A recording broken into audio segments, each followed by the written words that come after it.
And we'll just start with your introduction. Yeah. You could do this whole thing for probably $2,000. I have one at home too. I can show you. It's really cool. Just like a We street. have a consultation room. It's this exact size of this table.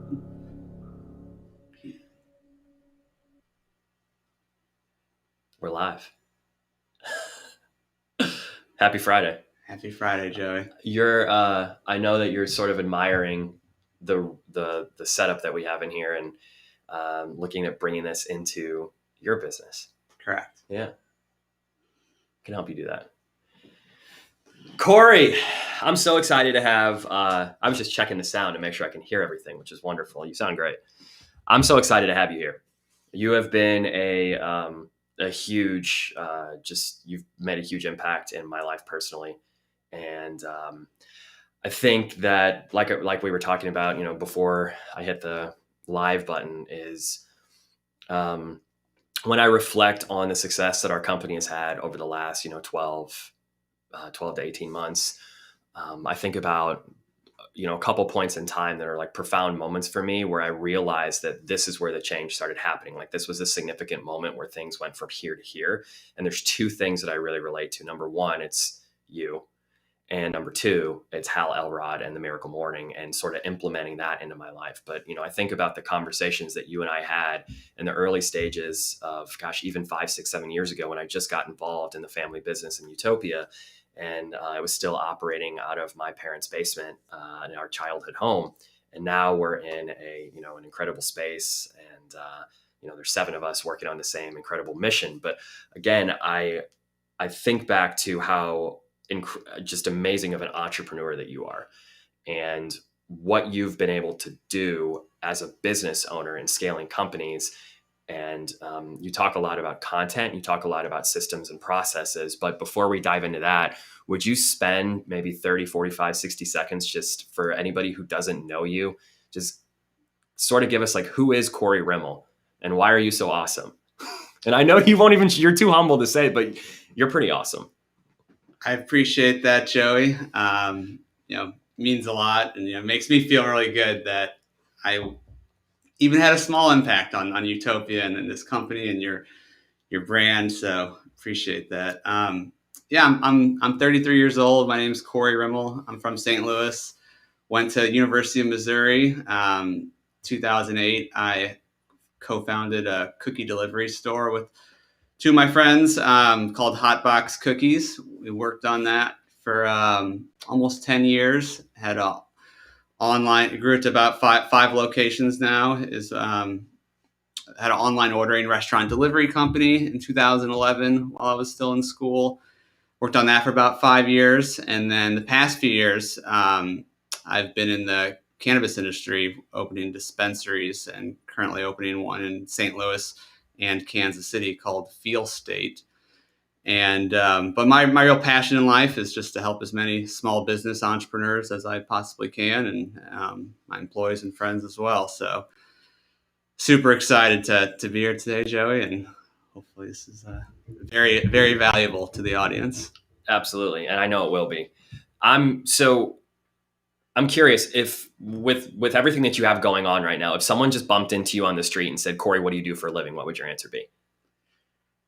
I would say I'm an entrepreneur that is opening dispensaries. And it's not the only thing I'm working on, but it's what I spend about 80% of my time is in the cannabis industry right now.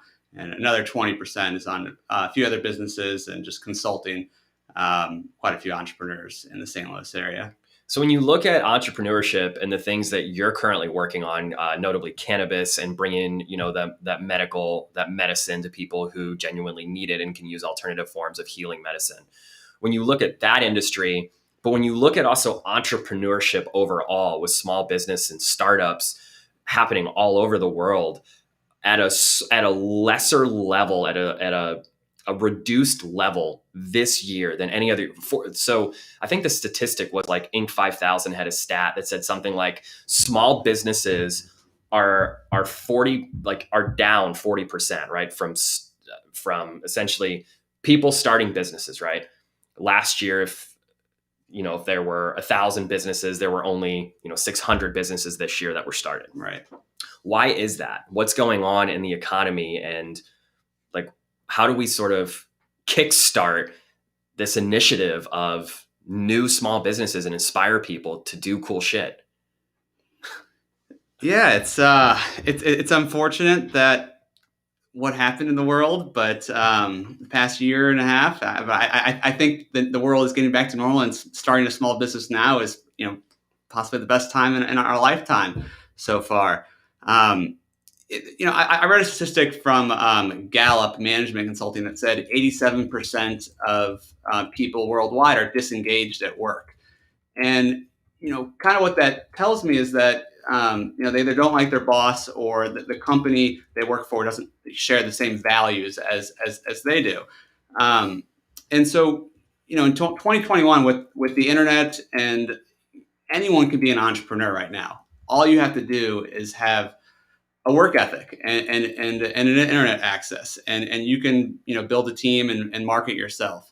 And if you can do it around a product or a service that you're super passionate about, and it's much easier to get up every single day and work long hours than going into a 9 to 5 job that you don't enjoy. So I, I think it's good for your health to be working on a daily basis something you're interested in, and if that means being an entrepreneur and not working at a large corporation, I would highly recommend it for a lot of people out there. And not everyone has to be the CEO. There's companies you can join, there's startups you can join. I consider that entrepreneurship as well. Sure. Sure. And I would say the majority of the audience that we have on this live stream are small businesses, notably mostly nonprofits, because those are the individuals and the organizations that we're working with are those particular nonprofit organizations. And I want to dive more into that in just a couple of minutes, is how can nonprofits really start to attract this new millennial generation of small businesses? Because you are, and I am the ideal donor for these nonprofits, right? So we'll dive into that in just a couple of minutes. But before we do that, I'd love to take you back, because your story is fascinating. So we're in college at the University of Missouri Columbia, Mizzou, M-I-Z, for all my Tigers out there. We, everybody else is going out to Fieldhouse on a Friday night, and you're sitting in your house off of, it wasn't Richmond, but I can't remember what street it was. What street was that? Burnham. Burnham. Okay. And you're sitting in Burnham and you're writing a 300-page business plan for Hotbox Cookies your sophomore year of college. Sophomore year, was that right? Walk us through that process. Like, where did that inspiration come from? How, like, where do you start with, writing a business plan like that? How do you get those ideas? I always had an entrepreneurial mindset about myself, and knew I wanted to, when I got to college at Mizzou, I wanted to start a business. No idea what that was, but I visited a college campus in Bloomington, Indiana, and saw a similar type concept. And I was back in St. Louis and using cannabis at the time, and it just came to me that I was needed to go start a cookie delivery store in downtown Columbia, Missouri. So got a couple of friends to join me in that journey, and I still made it to Fieldhouse occasionally, but yeah, a lot of my time was spent on this business instead of going out or class. So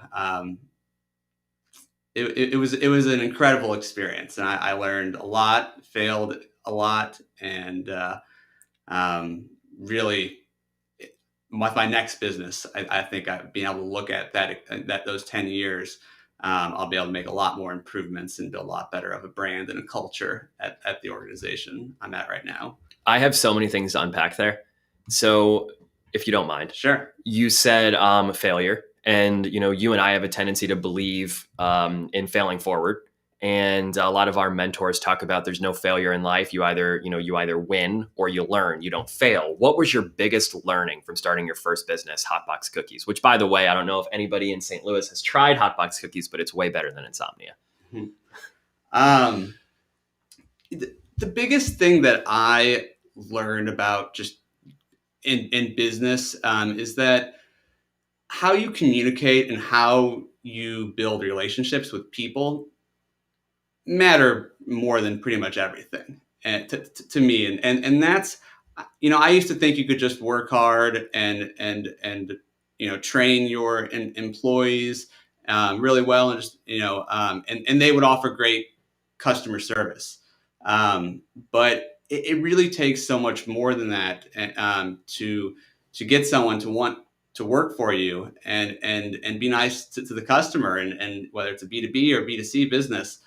So I really learned the value of building a culture at an organization, and having those one-on-one relationships to be nice to people and see how you can help. And not to say I didn't do that at Hotbox, but I wasn't the best at that for early years for sure.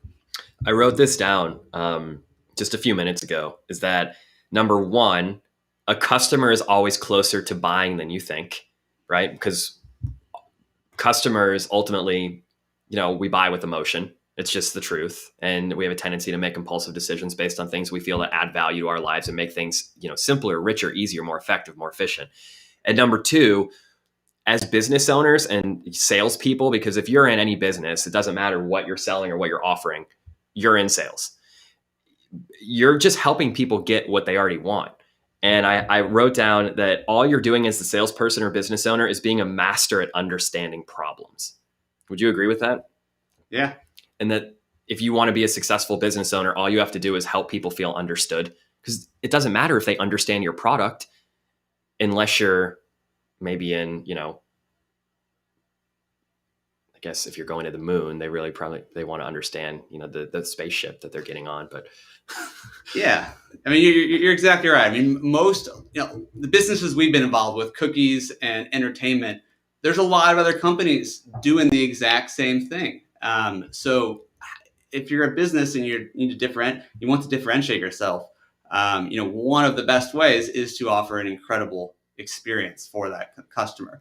And you obviously do that at some of the events, and I was able to do that in the past with warm cookies at past midnight, and now I'm on to making people hopefully feel better with medical illnesses through the use of cannabis. But yeah, I mean, it all starts from that employee culture you build, that which leads to an incredible experience for the customer. Yeah. They're buying the experience, and people are buying because they feel understood. So when they come in, no different than at a cannabis dispensary, right? When they come in and they sort of have all these different problems or ailments that they're being faced with their health and, with pains and other things that are going on in their life. If you just genuinely listen and understand their problems, I think a lot of us, we hear people, but we don't genuinely listen because we're thinking about the next thing that we're going to say. And I have a tendency to do that too. I mean, I'm looking down at my screen here to think about, which direction that we want to go. And in reality, I just need to be present into the conversation. We all do it. We all do it all the time. And I think that if we can just be more genuine and authentic individuals that care about, with curiosity, what other people's problems are and their challenges and how we can support them and add value, gosh, we have so much opportunity to grow. And so with growth in mind, what are you most excited about in your life and in business over, when you look at envision the next 12 to 24 months of your life? Sure. So, for 10 years, I worked nearly every single day. And then when I exited the cookie store, I really took, last few years off, and, I was working on other businesses, but haven't had any customers to support or employees to support until just recently. So I'm looking forward to working on a multi-unit business again. We're opening a couple dispensaries, one in St. Louis and another in Kansas City, and the goal is to expand around the country. with our dispensary brand. So that's probably what I'm most excited for right now in my life. That's awesome. Neil just made a comment. Neil Goon, the infamous Neil Goon, says, "Wasn't Corey a famous rapper prior to Hotbox Cookies? World Trade." Neil, you would be correct. That's awesome. Another friend of Utopia is Tony Thornhill. Tony Thornhill runs a company called Higher Calling Fundraising Solutions. He's a fundraising ambassador, and we've had the privilege of working with him many times on our different nonprofit events. And he just commented and said, "Wow, talk about a business succession. People use cannabis and they need to order cookies." That was always the inspiration. That was sort of the impetus, right? Is like, how do we incorporate cannabis into the brand? But you were a pioneer before its time because it wasn't legal yet. Yeah, this cannabis has always been part of my life.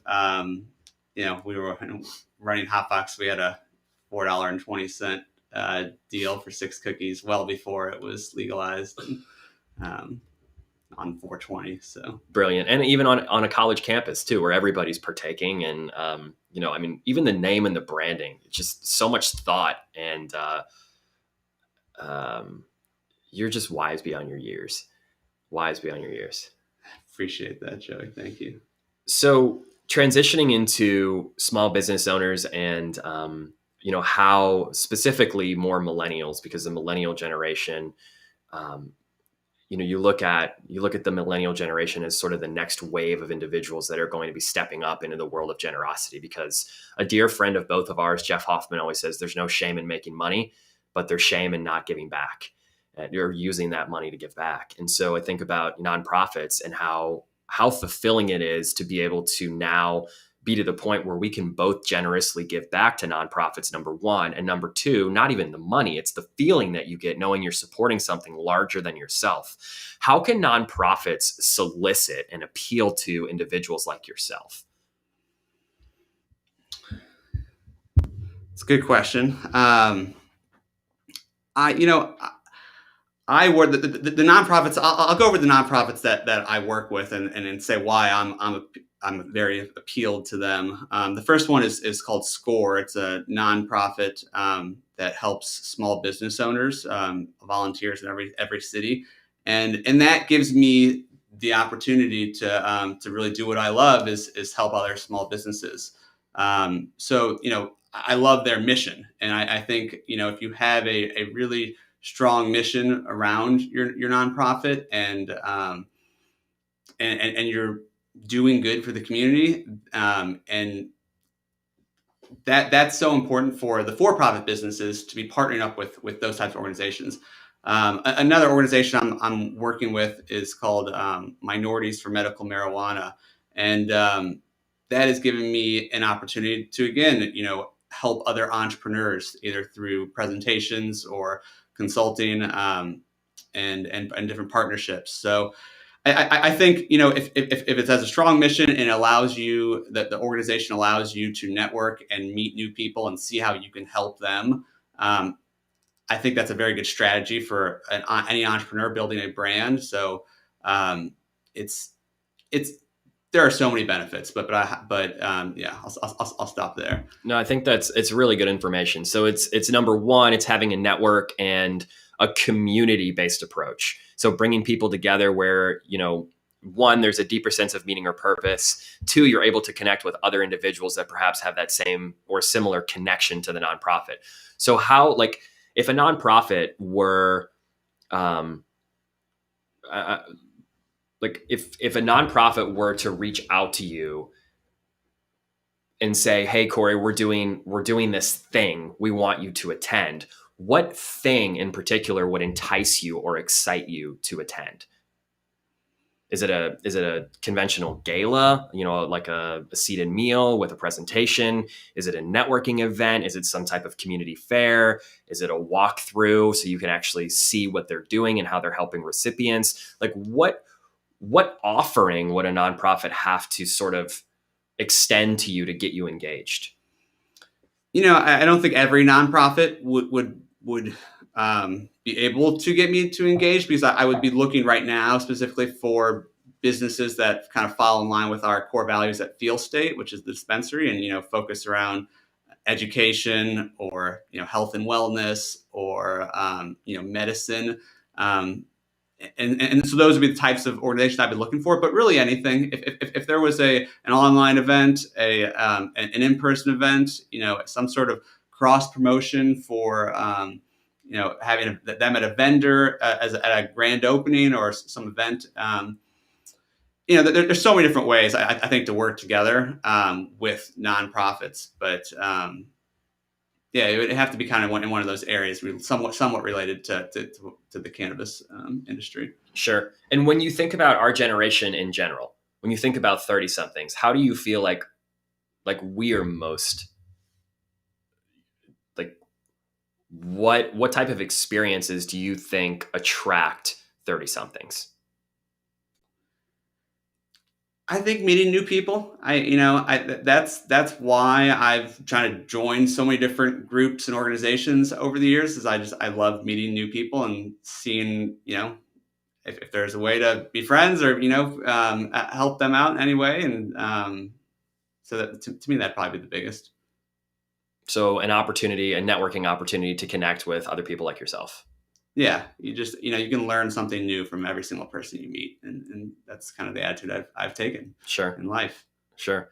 Yeah, we're doing a lot of obviously right now with the climate that we're in, a lot of different hybrid experiences and virtual experiences where, hybrid in particular, you've got a certain number of individuals in a room, and then you have the remainder of, other individuals are digital or virtual. And I think the beauty of being able to have that sort of component, that virtual component, is you can have people all over the world or all over the country, and you can put them into breakout rooms and have these type of intentional, like really focused conversations on their earthly purpose, their mission, deeper sense of, connection to why they're doing what they're doing, so on and so forth. So I think you bring up a really great point and sort of speaks to what nonprofits are sort of working through and working on right now with our company, which is really exciting. That's awesome. When you envision, well, you said a minute ago that it's the best time in our lifetime or in history, perhaps, to start a business. Why do you think that is so? Because there's the internet, and it allows anyone to reach their target consumer without a middleman. You didn't used to have that. And I think unfortunately a lot of businesses closed down in the past year. So there are cheap places to rent. There are it's more creative ways to start a business with low investment. It's just easier to build a brand online than it ever was. So that sort of transitions us into content, because you're the content king. You're the one who inspired me to start a live stream. And even doing these live streams, man, like I said a few minutes ago, I still get in my head. I'm still like, which direction should we go? There's so many things we can talk about. We only have a limited, amount of time. What's the next best question, so on and so forth. And so it's still a little bit choppy. We're still refining it, but it doesn't have to be perfect for it to connect and for it to get out there and to serve people. And that's something that you've taught me. When you think about content, what are the most important things for for-profit and not-for-profit businesses to be thinking about to connect people online? I think the biggest mistake that most brands out there do is they try to sell too much when they're making posts online. So if you can think of your online brand, whether it's Facebook, Instagram, LinkedIn, a blog, a podcast, video, you want to be in as much as possible, but think of yourself as a education or media entertaining company that is just adding value. And every once in a while you can try to sell, come to this event or buy 10% off this, but that would be the biggest piece of advice is to always try to add value in some way. And you have a ton of experience in retail consumer facing businesses. Is there a difference in how content should be sort of presented if you're a retail business versus a service business? how might those two different types of pieces of content sort of be different from one another? Yeah, I mean, with both businesses, assuming they're a small business, you don't want to tell your story online, and just provide that value through education or entertainment. So essentially, it doesn't really matter what type of business you are. It's the same formula for on social media. It's post as much as you can on all the platforms over time. You can't, if you're one person, you obviously can't do that. But and then you try to interact with the community and build that community around whatever your brand stands for. So we're trying to feel state. We're going to be really trying to do that for people really interested in the education and medical value of cannabis. And I know you've done an incredible job with entrepreneurial world, the nonprofit world, the entertainment world. So um, What's it like if you reflect on the last 6 months worth of content? What's the most exciting piece of content that one of your brands has put out there? so really not too much, to be honest, because we're still not open. We're a couple weeks away from opening, but we've got some really cool YouTube videos. I'd say the best piece of content is on our website. It's a patient guidebook that's about 40 pages long. That's really good overview of how to use cannabis and for medical reasons. So that'd probably be the best one. I think a lot of companies could benefit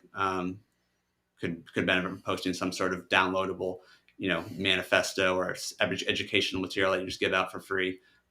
Sure. Yeah. So it's giving everything away. Yeah. And that's the biggest and most effective way to build a brand of customer loyalty is giving away everything that you know and realizing they're going to come back and ask for more of you. That's like Amazon, right? Do you remember that story? Jeff Hoffman shared the story of Amazon. I don't know if you heard that one, but he said that Amazon, Bezos always said he was going to build the best damn book selling company that he could possibly build, and he knew that he was incredible at logistics. And so delivering those books to individuals, he knew he was going to absolutely crush some of the other local bookstores because people could get access to books that the bookstores didn't stock and have them to their door in 2 days or less. And so him and Jeff were talking about, what's the next sort of phase? And he said, well, eventually I'm going to be an online retail powerhouse and put everybody else out of business. But first, I have to be so damn good at selling books that's my gold medal. And then people are going to ask me, do you sell these other things? And I'm going to say yes. So you have to get so good that people can't ignore you and they start asking you for more and more and more. And the way you do that is you give away everything you know, and you just be the absolute best damn whatever it is that you do that you can possibly be. Completely agree. I love that story. It's pretty cool. And of course, Jeff tells it way better than I do. So I have some rapid fire questions. Before I go into rapid fire, I'm just curious, is there anything else on your head or on your heart that you feel called to share, or something that you want to talk about? If there's anyone out there that's trying to start a business or wants to be an entrepreneur, I would highly recommend trying to build your tribe, your team, whatever you want to call it, around you. And it doesn't have to be paid employees. It can be just anyone that you get some advice from or talk to on a regular basis. It's very, very challenging to start a business alone. And so what's helped me in all the different businesses I've been involved with was always having a team around me that I can rely on and focus, so I can focus on the areas that I love to do on a daily basis. Sure. So. Speaking of things that you love to do, Neil just put a comment in and he asked, Corey, what are the products that you've sampled and what are your preferences, as you've obviously gravitated towards products that people enjoy? Products in dispensaries? I am assuming that is what he means, because his next comment was, how does cannabis help people medically? So what are the products that you've sampled? What are your preferences, and how does cannabis help people? I've sampled pretty much most of the products at a dispensary, but my favorite is just smoking flower, either out of a bowl or a joint. There's obviously no it's a big conversation, but it helps with a lot of things related to pain and insomnia and other diseases. But if you go to myfeelstate.com, there's a lot of information on our blog and that guidebook you can download and learn quite a bit. Cool. Anything else you want to talk about? I think I'm good. All right. I'll go for the rapid fire. Rapid fire. Here we go. What is your favorite book of all time? It's called Good to Great by Jim Collins. God. Yeah, great book. And his whole philosophy is it's more important to build the team first and then kind of figure out where you're going to drive the bus. And the idea of the business is less important than the team. Right? That's starting it. One thing you wish you'd have knowledge on 10 years ago that you know today?